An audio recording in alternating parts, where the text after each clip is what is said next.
Chris' secret pact to quit MAFS Australia with Brook before she blindsided him in a last-minute decision.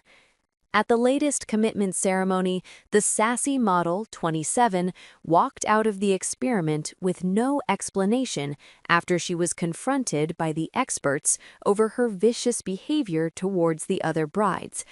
The criticism came after she brutally laid into Alysa and Stella at the previous dinner party, branding them fake people in fake relationships, as she spent hours lashing out at both women.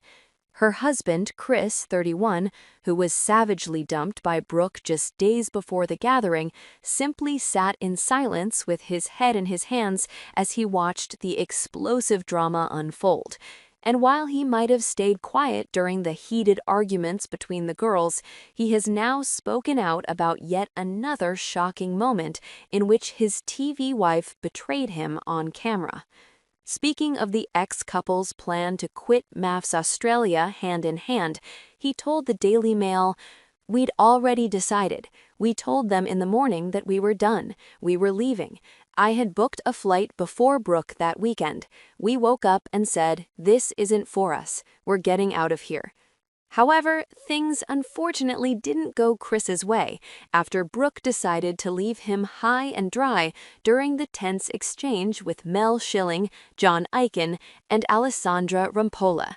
She suddenly switched on their original plan and decided to leave right there and then, without Chris, and without telling him, leaving him heartbroken as she pretended to go to the toilet, then disappeared off camera for good.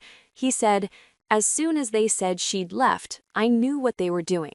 I stood up and said, we're not doing this. I wasn't going to let her be framed as abandoning me." The former footy player only realized that Brook had bailed on him as producers uncovered what she had done, and he was hell-bent they weren't making him look as though she'd deserted him. "They don't want you just going, okay, we're done. That's not how it works," he said, as he explained the producers didn't want them to leave together. He also claimed MAFS Australia execs weren't keen on them exiting calmly either, and wanted to make the whole occurrence to look more dramatic for TV. Chris wasn't even aware Brook was returning to the second dinner party after she jetted back home to the Gold Coast just days before. He added, "She was told not to tell anybody. I had no idea she was there."